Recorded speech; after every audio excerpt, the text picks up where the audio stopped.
جی ناظرین، آج ہم آپ کی خدمت میں پھر سے حاضر ہیں سبق نمبر 3 لے کر۔ آج ہم پڑھیں گے how to learn English pronunciation.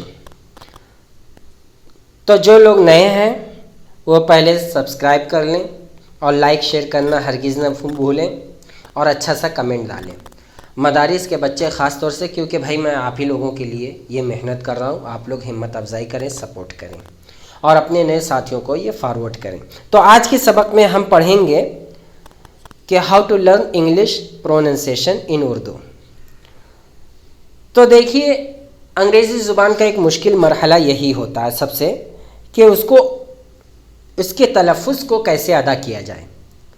ابھی ہم آگے دیکھیں گے قواعد اس کے کیا ہیں۔ تو اب دیکھیے، تو ہم یہ جانیں گے واویل اور کنسوننٹ کا تلفظ کیسے ہوتا ہے اور اس کے قواعد کیا ہیں۔ تو اسی تعلق سے تو سب سے پہلا قاعدہ تلفظ کا یہ ہے کہ اے کی آواز کبھی اے آتی ہے، جیسے ایٹ، این، لیڈ، مین۔ اور دوسرا قاعدہ یہ ہے کہ اے کی آواز الف مدہ کی طرح رہتی ہے، وال، وار، آل، اسٹار، ہے نا۔ اور تیسرا قاعدہ یہ کہ اے کی آواز کبھی اے آتی ہے، جیسے شیر، فیر، کیئر، ڈیر۔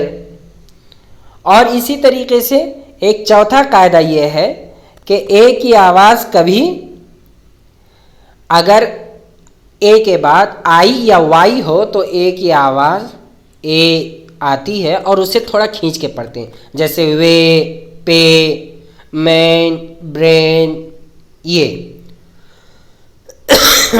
تو لہذا معلوم یہ ہوا کہ تلفظ کے قاعدے کیا ہیں۔ تو یہ اے کے 4 قواعد تھے، تو لہذا اسے ہمیں یاد کرنا چاہیے، ذہن نشین کرنا چاہیے۔ جو لوگ نئے ہیں وہ سبسکرائب کر لیں اور لائک شیئر ضرور کریں اور کمنٹ اچھا سا ڈالیں، اور پھر ملتے ہیں ہم اگلے سبق میں۔ تب تک کے لیے اللہ حافظ۔ آپ صحت و عافیت کے ساتھ رہیں، تندرست رہیں، خیر و عافیت کے ساتھ رہیں۔